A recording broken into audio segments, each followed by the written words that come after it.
Hello everyone. आप सभी का हमारे इस YouTube channel Shubham Khadka virtual classroom पे स्वागत है। जैसा कि लास्ट क्लास में हमने पार्शियल डिफरेंशिएशन यानी कि आंशिक अवकलन के एक एग्जाम्पल देखा था, और इससे पहले की वीडियोस में भी हम पार्शियल डिफरेंशिएशन के 5-6 एग्जाम्पल देख चुके हैं। आज की क्लास में हम उसके आगे कंटिन्यू करते हैं। अगर आप में से हमारी क्लास में कोई नया है तो हमारी वीडियोज़ को अपने फ्रेंड्स के साथ शेयर करें, हमारे चैनल को सब्सक्राइब करें। आज जो हम देखने वाले हैं, सबसे पहले तो हम एक डेफिनेशन समझने वाले हैं, होमोजीनियस फंक्शन। होमोजीनियस फंक्शन होता क्या है? होमोजीनियस फंक्शन यानी कि जिसको हिंदी में कहते हैं समघात फलन। आपके सिलेबस के अंदर जो टॉपिक दिया गया है वो दिया गया है Euler theorem. Euler theorem for homogeneous function. Euler theorem for homogeneous function. तो सबसे पहले तो हमें होमोजीनियस फंक्शन के बारे में पता होना चाहिए कि होमोजीनियस फंक्शन क्या होता है। उसके बाद ही तो हम उसकी क्या देखेंगे, आइलर थ्योरम, कि आइलर थ्योरम क्या कहती है। तो पहले तो हम समझने वाले हैं होमोजीनियस फंक्शन क्या होता है। जैसे कि मान लो आपको बुक वाले ने कोई फंक्शन एफ दिया है, फंक्शन ऑफ एक्स वाई दिया हुआ है। कितने वेरिएबल का फंक्शन है? 2 वेरिएबल का फंक्शन है। और वो फंक्शन मान लो कुछ ऐसा है, x square plus y square. कोई आपको एक ऐसा फंक्शन दिया हुआ है x square plus y square. इस फंक्शन के अंदर टोटल टर्म्स कितनी है? एक टर्म ये और एक टर्म ये। इस टर्म के अंदर ये फर्स्ट टर्म और ये कौन सी टर्म? Second term. इस फर्स्ट टर्म के अंदर टोटल पावर कितनी है? 2। टोटल पावर कितनी है? 2। इस सेकंड टर्म के अंदर टोटल पावर कितनी है? 2। तो क्या दोनों टर्म के अंदर पावर सेम है? अगर प्रत्येक टर्म के अंदर every term have same power, then this function is said to be homogeneous function. तो इसका मतलब आपका ये फंक्शन एफ कैसा फंक्शन है? होमोजीनियस फंक्शन है। कैसा फंक्शन है? होमोजीनियस फंक्शन है। एक और एग्जांपल से समझते हैं। मान लो आपका एक फंक्शन 3 वेरिएबल का फंक्शन है। कितने वेरिएबल का फंक्शन है? 3 वेरिएबल्स का, एक्स वाई एंड। और ये फंक्शन कुछ ऐसा है, x square y z plus x y square z plus x y z square. ये आपको कोई एक फंक्शन दिया हुआ है। इसमें टोटल टर्म कितनी है? First term, second term, third term. इसके अंदर प्रत्येक वेरिएबल की पावर्स को आपको क्या करना है? ऐड करना है। तो 2 प्लस वाई की कितनी? 1 प्लस 1 कितनी हो गई? 4। इसकी ऐड करो 1 प्लस 2 प्लस 1 कितनी हो गई? 4। इसकी ऐड करो 1 प्लस 1 प्लस 2। तो क्या सबकी पावर सेम आ रही है? यानी कि सभी वेरिएबल्स की अगर पावर को ऐड करते हो और ऐड करने पर पावर क्या है? सबकी सेम आए, तो ये फंक्शन पहली बात तो होमोजीनियस फंक्शन है। कैसा फंक्शन है? Homogeneous function. साथ ही अगर इसकी डिग्री पूछ ले तो इसकी डिग्री है 4 और इसकी डिग्री कितनी है? 2। इसकी डिग्री कितनी है? 2। इतनी बात समझ में आती है क्या? तो कोई फंक्शन होमोजीनियस फंक्शन कहलाता है यदि उसके प्रत्येक टर्म की पावर्स को ऐड करने पर, सभी वेरिएबल्स की पावर को ऐड करने पर प्रत्येक टर्म की पावर क्या रहती है? सेम रहती है। तो ऐसा फंक्शन होमोजीनियस फंक्शन कहलाता है। और वो जो वैल्यूज रहती है वो क्या कहलाती है? उसकी डिग्री कहलाती है। इतनी बात सबको समझ में आती है? तो a function f is said to be homogeneous function if every term of this function of degree n will be क्या रहे? सेम। तो प्रत्येक टर्म की डिग्री क्या रहे? सेम। तो ऐसा फंक्शन क्या कहलाता है? होमोजीनियस फंक्शन कहलाता है। अब चलते हैं आगे। अब जैसे कि मान लो ये आपका कोई फंक्शन था, तो अब एक बात तो क्लियर है कि ये एक होमोजीनियस फंक्शन तो है और इसकी डिग्री कितनी है? 2 डिग्री का है। कितनी डिग्री का है? 2 डिग्री का। क्या इस फंक्शन को मैं ऐसे लिख सकता हूं क्या? मैं एक काम करता हूं, यहां से एक्स स्क्वायर कॉमन ले लिया, तो इस फंक्शन को ऐसे लिखा जा सकता है क्या? बिल्कुल लिखा जा सकता है। क्या इस फंक्शन को ऐसे भी लिखा जा सकता है क्या? एक्स स्क्वायर, इसको मैं कोई नया फंक्शन मान लेता हूं, नया फंक्शन मान लिया, और इस फंक्शन के अंदर वेरिएबल किस फॉर्म में है? वाई अपॉन एक्स की फॉर्म में है। तो 2 डिग्री के होमोजीनियस फंक्शन को क्या ऐसे लिखा जा सकता है क्या? 2 डिग्री के होमोजीनियस फंक्शन को ऐसे लिखा जा सकता है क्या? बिल्कुल लिखा जा सकता है। कोई बोले कि 3 डिग्री का होमोजीनियस फंक्शन है, 3 डिग्री का, तो 3 डिग्री का होमोजीनियस फंक्शन को हम ऐसे लिख सकते हैं क्या?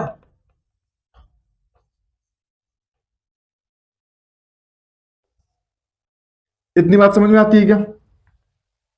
अगर कोई बोले कि आपके पास n डिग्री का होमोजीनियस फंक्शन है, कितने डिग्री का? n डिग्री का, तो क्या n डिग्री के होमोजीनियस फंक्शन को ऐसे लिखा जा सकता है क्या? अगर ये बात समझ में आती है तब तो हम आगे बढ़े। बिल्कुल लिखा जा सकता है। फिर से देख लो कैसे लिखा। ये होमोजीनियस फंक्शन था कितने डिग्री का? 2 डिग्री का। मैंने एक्स स्क्वायर क्या लिया? कॉमन। एक्स स्क्वायर अगर मैंने कॉमन लिया तो कितना बच गया? 1 plus y square upon x square. इस एक्स स्क्वायर को एक्स स्क्वायर मान लिया। ये एक नया फंक्शन बना, नहीं बना? नया फंक्शन बना, तो मैंने पहली बात उसको नाम दे दिया फाई। आप कुछ भी नाम दे सकते हैं, आपकी बुक्स में कैपिटल एफ दिया हुआ है, तो स्मॉल एफ और कैपिटल एफ में आप कंफ्यूज हो जाओगे, कभी आप स्मॉल एफ को कैपिटल एफ बना दोगे, इसलिए मैंने कैपिटल एफ का यूज ना करते हुए यहां पे किसका यूज किया है? फाई का। अदरवाइज आप कैपिटल एफ का भी यूज कर सकते हैं। तो फाई, और वेरिएबल्स किस फॉर्म में आ रहे हैं? वाई अपॉन एक्स की फॉर्म में, तो हमने क्या लिख दिया? Y upon x. तो अभी तक तो हमने क्या देखा है? दो टर्म्स, दो बातें देखी हैं। पहली बात तो ये कि होमोजीनियस फंक्शन होता क्या है। तो एक ऐसा फंक्शन एफ होमोजीनियस फंक्शन कहलाता है यदि उसके प्रत्येक टर्म के अंदर सभी वेरिएबल्स की पावर का ऐड करने पर प्रत्येक टर्म के अंदर पावर क्या बनी रहे? सेम बनी रहे, घात क्या बनी रहे? समान बनी रहे, तो ऐसा फंक्शन होमोजीनियस फंक्शन कहलाता है। और प्रत्येक टर्म की जो पावर आती है वो उसकी क्या कहलाती है? डिग्री। पहली बात तो हमने ये पढ़ी। दूसरी बात हमने ये देखी कि अगर कोई n डिग्री का होमोजीनियस फंक्शन है, कितने वेरिएबल्स का? 2 वेरिएबल्स का, तो उस फंक्शन को इस प्रकार से लिखा जा सकता है। इतनी बात सबको क्लियर है ना? इतनी बात सबको क्लियर है। अब चलते हैं आयलर थ्योरम के ऊपर। आपकी आयलर थ्योरम बोलती है let f is a function of x and y be a homogeneous function, be a homogeneous function, be a homogeneous function of degree n, of degree n, then show that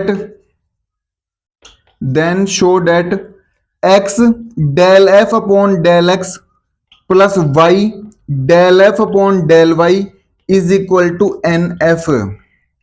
ये कहती है आपकी homogeneous function, homogeneous theorem, Euler theorem, sorry. ये क्या कहती है? आपकी Euler theorem. Euler theorem बोलती है कि आपके पास कोई फंक्शन f है, 2 वेरिएबल्स का फंक्शन है x एंड y का, उसने खुद ने कहा है कि होमोजीनियस फंक्शन है, उसने खुद ने ये भी कहा है कि डिग्री कितनी है? n है। तो आप ये प्रूफ क्या कर सकते हो? यूज करके, मतलब प्रूफ करके दिखाओ, और बाद में इसी का पार्शियल डिफरेंशिएशन के अंदर हम क्या करने वाले हैं? यूज करने वाले हैं। तो एक बार के लिए हम इस आयलर थ्योरम को प्रूफ करेंगे, और नेक्स्ट क्लास के अंदर इसी से जुड़े हुए पार्शियल डिफरेंशिएशन के बहुत से क्या देखने वाले हैं? एग्जांपल। ये थ्योरम, आयलर थ्योरम, आपके पार्शियल डिफरेंशिएशन को थोड़ा सा इजी करने में क्या करेगी? मदद करेगी। आपके एग्जांपल्स को क्या करेगी? इजी। हम डायरेक्ट पार्शियल डिफरेंशिएशन के अंदर इस रिजल्ट का यूज करते हुए उनको क्या करेंगे? सॉल्व करेंगे। पहले से पहले हम इसका क्या देख लेते हैं एक बार के लिए? डेरिवेशन।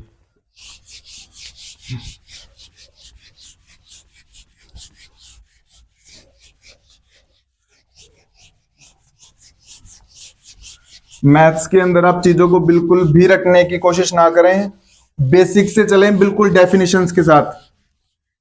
मैं बिल्कुल 100% दावे के साथ कह सकता हूं कि अगर आप डेफिनेशन के साथ चलेंगे तो आपकी बुक के अंदर दिया गया प्रत्येक एग्जाम्पल और प्रत्येक थ्योरम आप समझ पाओगे आसानी से। और आप डेफिनेशंस तो देखेंगे नहीं और डायरेक्ट करेंगे क्वेश्चंस अटेम्प्ट, तो आपको क्वेश्चन समझ में नहीं आएंगे। तो एक बार फिर से देख लेते हैं।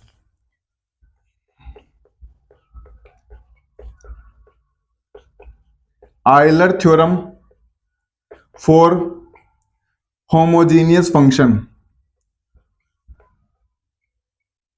For homogeneous function.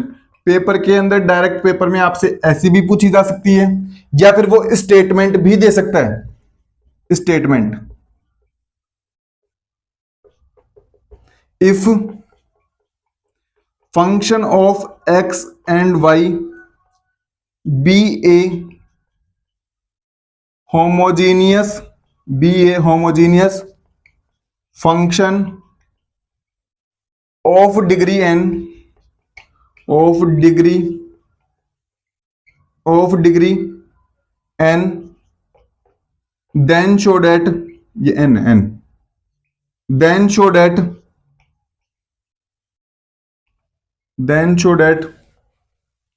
X del f upon del x plus y del f upon del y is equal to n F.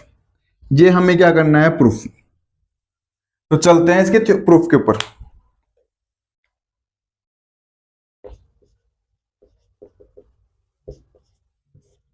इधर ध्यान से सुनो, कोई फंक्शन x और y वेरिएबल का है और साथ ही उसकी डिग्री कितनी है n, और वो एक होमोजीनियस फंक्शन भी है। तो क्या इस दिए गए फंक्शन को ऐसे लिख सकते हैं क्या, v can write given homogeneous function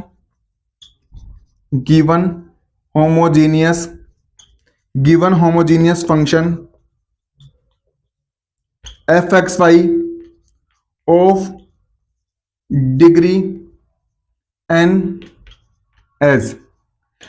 तो यानी कि हम दिए गए homogeneous function f x y को जो डिग्री कितने का, एन का, इस प्रकार से लिख सकते हैं, एक्स की power n phi y upon x.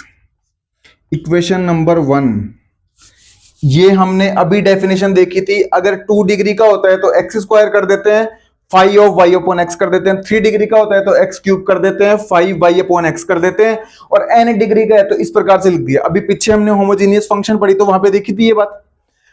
अब हमें कैलकुलेट करना है ऐसा। इसको अगर आप ध्यान से देखें तो आपको सबसे पहले डेल एफ अपॉन क्या निकालना होगा, डेल एक्स। उसको एक्स से मल्टीप्लाई करना होगा। फिर हमें डेल एफ अपॉन क्या निकालना होगा, डेल वाई। उसको कितने से मल्टीप्लाई करना होगा, वाई से। फिर दोनों को क्या करना होगा, ऐड। अगर ऐसा ऐड करने पे वो एन एफ के इक्वल आ जाते हैं तब तो हमने सही किया है, अदरवाइज हमारा क्या है, गलत है। तो चलते हैं आगे। इस दिए गए फंक्शन को किससे डिफरेंशिएट करेंगे, एक्स से। Partially differentiate equation 1 with respect to x. Partially differentiate होगा क्योंकि 2 वेरिएबल है ना, एक्स और वाई। तो कर देते हैं। तो यहां पे तो कितना आएगा, del f upon del x. Bracket में ये लिखो चाहे मत लिखो, क्योंकि ये तो सिर्फ इतना बताता है कि एक्स और वाई का फंक्शन है ये। अब इसका करेंगे डिफरेंशिएट, तो u इंटू वी से होगा, क्योंकि ये भी एक्स का फंक्शन और ये भी किसका फंक्शन, एक्स का फंक्शन। तो पहले तो इसका कर देते हैं, एन एक्स की power n minus one, n x की power n minus one. Second function as it is, plus first function as it is. अब सेकंड का करेंगे। सेकंड का करोगे तो पहले तो फाइव का कर दो, तो फाइव का तो कितना हो जाएगा, फाइव डैश। कितना हो जाएगा फाइव का, तो फाइव डैश। तो फाइव का तो फाइव डैश हो गया। जब ब्रैकेट में लिखो तो लिख दो वाई अपॉन एक्स, नहीं तो मत लिखो। फाइव का तो कितना हो गया, फाइव डैश। लेकिन बुक वाले ने कहा कि वाई अपॉन एक्स भी है, तो इसका भी करो। और इसका करोगे तो कितना आएगा, वाई तो कांस्टेंट। एक्स का करोगे तो एक्स ऊपर जाएगा तो कितना बनाएगा, एक्स की पावर माइनस वन। और इसका एक्स की पावर माइनस वन का करोगे तो आएगा माइनस और एक्स स्क्वायर। इतनी बात समझ में आती है क्या? फिर से देख लो। पहली बात तो u इंटू वी वाला फॉर्मूला लगाया है। तो फर्स्ट फंक्शन क्या किया, सेकंड को एज इट इज लिख दिया, प्लस सेकंड को फर्स्ट को एज इट इज लिख दिया, सेकंड का किया। अब सेकंड का कैसे करेंगे, पहले तो फाइव का करेंगे तो कितना हो गया, फाइव डैश। ये वाई अपॉन एक्स तो ब्रैकेट में है, वेरिएबल को रिप्रेजेंट करता है। लेकिन उसने कहा कि वाई अपॉन एक्स का फिर से करो, तो वाई तो कांस्टेंट, और एक्स की पावर माइनस वन का करेंगे तो कितना बनेगा, minus one upon x square. अब बुक वाला चाहता है कि इधर इधर कर देते हैं आगे का ना। इसको इक्वेशन नंबर एक बार के लिए 2 दे दो। बुक वाले ने कहा कि आपने del f upon del x निकाल लिया, बहुत अच्छी बात है। इसको एक्स से और क्या कर दो, मल्टीप्लाई। तो मैं लिख नहीं रहा हूं कि समीकरण 2 को एक्स से मल्टीप्लाई करने पर, डायरेक्ट कर रहा हूं। तो x del f upon del x multiply करता है, मल्टीप्लाई करो। इधर से मल्टीप्लाई करोगे तो एक्स से मल्टीप्लाई करोगे तो पावर सेम रहेगी, तो माइनस वन क्या हो जाएगा, कैंसिल। तो एन एक्स की power n phi y upon x. ये बात समझ में आती है ना, एक्स से मल्टीप्लाई करेंगे तो पावर सेम रहेगी, तो -1 से +1 क्या हो जाएगा, कैंसिल। इससे मल्टीप्लाई करेंगे, एक एक्स क्या हो जाएगा, नीचे वाला कैंसिल हो जाएगा, तो कितना बचेगा, माइनस वाई एक्स की power n upon x phi dash y upon x, ये बनेगा शायद। तो माइनस आ गया, वाई आ गया, एक्स आ गया, एक्स की पावर एन आ गया, phi dash y upon x, और इसको इक्वेशन नंबर दे दो 3। इसको इक्वेशन नंबर कितना दे दिया, तो हमने ये पूरा कैलकुलेट कर लिया, ये पूरा कैलकुलेट कर लिया। अब बुक वाला चाहता है कि डेल एफ अपॉन क्या निकाला जाए, डेल वाई, यानी कि इक्वेशन 1 का मुझे किसके रेस्पेक्ट में करना होगा, वाई के रेस्पेक्ट में। Differentiate equation 1 with respect to y, partially होगा, तो इसका करोगे तो पहले तो लिख दोगे del f upon del y, तो ये तो लिख दिया del f upon del y. X क्या रहेगा, कांस्टेंट, क्योंकि वाई के रेस्पेक्ट में कर रहे हैं, तो एक्स की पावर एन का तो आ गया एक्स की पावर एन। अब इस फाइव का करेंगे, तो फाइव का तो पहले तो क्या हो जाएगा, फाइव डैश, तो ये तो हो गया phi dash y upon x. लेकिन बुक वाले ने कहा कि वाई नहीं हूं मैं, सिर्फ कितना हूं, वाई अपॉन एक्स हूं, तो वाई अपॉन एक्स का फिर से करना होगा, और फिर से करोगे तो कितना आएगा, वाई का तो 1 और एक्स का एक्स। ये इक्वेशन नंबर हो गई आपकी 4। ये इक्वेशन नंबर हो गया, इधर मल्टीप्लाई कर दो, आप कंफ्यूज नहीं होगे। अब बुक वाला चाहता है कि इसको किससे मल्टीप्लाई किया जाए, वाई से, तो वाई से मल्टीप्लाई कर देते हैं, y से क्या कर देते हैं, मल्टीप्लाई, और y से मल्टीप्लाई करोगे तो कितना बना देगा, y अपॉन एक्स, एक्स की power n, five dash y upon x, और ये इक्वेशन नंबर बन गई आपकी कितनी, 5। ये इक्वेशन नंबर कितनी बन गई, 5। आपको ये बात तो समझ में आती है ना, ब्रैकेट में एक्स वाई लिखे हुए रहते हैं, ये मल्टीप्लाई में नहीं है, ये एफ के मल्टीप्लाई में नहीं है, यहाँ पे ये जो ब्रैकेट में लिखे हुए हैं y अपॉन एक्स, ये y अपॉन एक्स ये रिप्रेजेंट करता है कि जो फाइव है ना, वो y अपॉन एक्स का फंक्शन है। ये बिल्कुल भी फाइव के मल्टीप्लाई में नहीं है, कहीं फाइव के मल्टीप्लाई में समझ लो, ये y अपॉन एक्स सिर्फ इतना रिप्रेजेंट करता है कि जो फाइव फंक्शन है ना, वो कौन से वेरिएबल्स के जैसा है, y अपॉन एक्स के जैसा है। अब हमें क्या करना होगा, इक्वेशन 3 और इक्वेशन 5 को क्या करना होगा, ऐड। तो इसको हटा दें एक बार के लिए, इसको हटा देते हैं।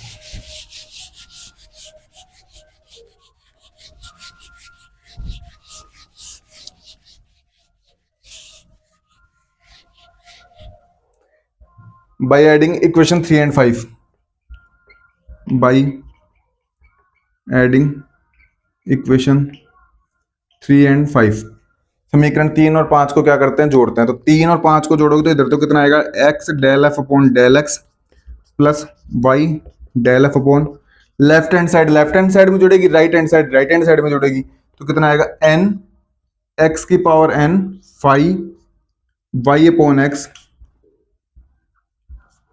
माइनस वाई एक्स की power n upon x phi dash y upon x plus y x की power n upon x phi dash y upon x. ये आ रहा है क्या, ध्यान से देखो, ये दोनों टर्म सेम है क्या, बिल्कुल सेम है, तो ये दोनों टर्म क्या हो जाएंगी, cancel. X del f upon del x, y del f upon del y n. अब इस टर्म को ध्यान से देखो एक बार, इतनी को हमने इक्वेशन 1 रफ कर दी, अदरवाइज हम देखें तो हमारी इक्वेशन 1 ये थी। आप बैक में जाके देखें, क्या हमारी इक्वेशन 1 यही थी क्या, इक्वेशन 1 हमारी यही थी।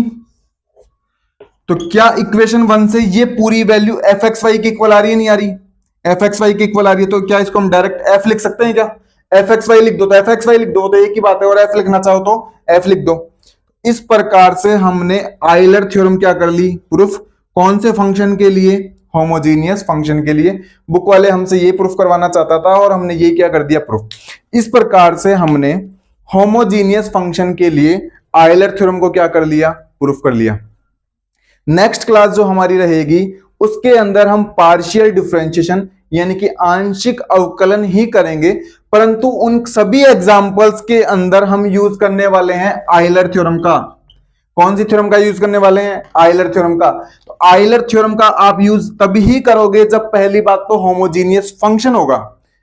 होमोजीनियस फंक्शन के बिना आइलर थ्योरम अप्लाई मत कर देना, ये सिर्फ होमोजीनियस फंक्शन पे ही क्या होगी अप्लाई। तो होमोजीनियस फंक्शन क्या होता है मैंने आपको बताया। आइलर थ्योरम का स्टेटमेंट पेपर के अंदर डायरेक्ट भी 2 नंबर में पूछा जा सकता है कि आइलर थ्योरम का स्टेटमेंट लिखो। आपसे ये बड़े क्वेश्चन में भी पूछा जा सकता है कि आइलर थ्योरम होमोजीनियस फंक्शन के लिए क्या होती है, स्टेटमेंट भी लिखो और उसका क्या करो, प्रूफ। जो नेक्स्ट क्लास हमारी रहेगी वो बहुत ही इंपॉर्टेंट रहेंगी। उन सभी क्लास के अंदर जो एग्जांपल रहेंगे वो पार्शियल डिफरेंशिएशन करेंगे और उसमें सीधे हम किसका यूज करने वाले हैं, आइलर थ्योरम का। इसी के साथ आज की ये क्लास समाप्त होती है। आप सभी छोटे भाई बहनों का धन्यवाद, थैंक यू।